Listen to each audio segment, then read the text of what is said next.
আজকে দেখাবো কিভাবে আপনি অরিজিনাল লুডো কিং এর সঙ্গে রিমোট কন্ট্রোলার দিয়ে কানেক্ট করে কি সুন্দরভাবে কন্ট্রোল করতে পারেন। সো গাইস চলেন শুরু করা যাক।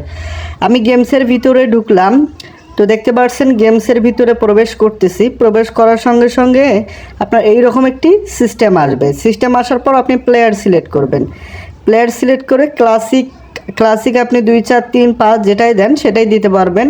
আমি 4 জন প্লেয়ার সিলেক্ট করে নিলাম। 4 জন প্লেয়ার সিলেক্ট করে নিয়ে প্লে করে দিলাম। দেখতে পাচ্ছেন এটা অলরেডি প্লে হয়ে গেছে। তো আমরা একটা রাউন্ড আগে ফাঁকা খেলবো। তো প্রথমে আমি নিলাম 3, এটাতে 0, এটাতেও 0, এটাতে 5। তো এখন আমরা চলে যাব কন্ট্রোলারে। আমি এখান থেকে কন্ট্রোলারে প্রবেশ করলাম। কন্ট্রোলার প্রবেশ করার সাথে সাথে কি হয়েছে, আমাদের কিন্তু 4টা কালার সিলেক্ট হয়ে গেছে। তো আমরা এখান থেকে কি করব, যারা গুড মুড ভালোবাসেন একবার সিলেক্ট করে দিলে চলতেই থাকবে। তো আমি গুড মুডে যাচ্ছি। গুড মুড থেকে আমি ইয়েলো কালার যেটা আছে এই ম্যাচটা উইন হবো, তাহলে আমি ইয়েলো কালার সিলেক্ট করে সেট দিচ্ছি। তো দেখতে পাচ্ছেন এখানে auto win set to yellow colour, এটা কিন্তু অটোমেটিকলি উইন হয়ে যাবে।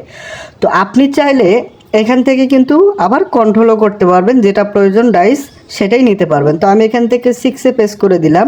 তো দেখতে পারবেন চাল দেওয়ার সঙ্গে সঙ্গেই কিন্তু আমি 6 পেয়ে গেছি। তো এখান থেকে আমি একটা যদি 3 নেই, তো দেখবেন আবারও চাল দেওয়ার সঙ্গে সঙ্গে কিন্তু 3 পেয়ে গেছি। আমি রেড রুমে একটা আবারও 6 নেব। তো এখানে আমি 6-এ প্রেস করে দিলাম। তো এখান থেকে চাল দেওয়ার সঙ্গে সঙ্গে কিন্তু আমি 6টা পেয়ে গেছি। তো একটি যদি 4 নেই, তো 4-এ প্রেস করে দিলাম। তো এখান থেকে চাল দেওয়ার সঙ্গে সঙ্গে কিন্তু 4-এ পেয়ে গেছি। তাহলে আমরা বিস্তারিত আপনাকে বলে দেবো এটা কিভাবে কাজ করে এবং কোথা থেকে পাবেন বা ডাউনলোড করবেন। তো ওই রুমে আমি একটা 3 নেব।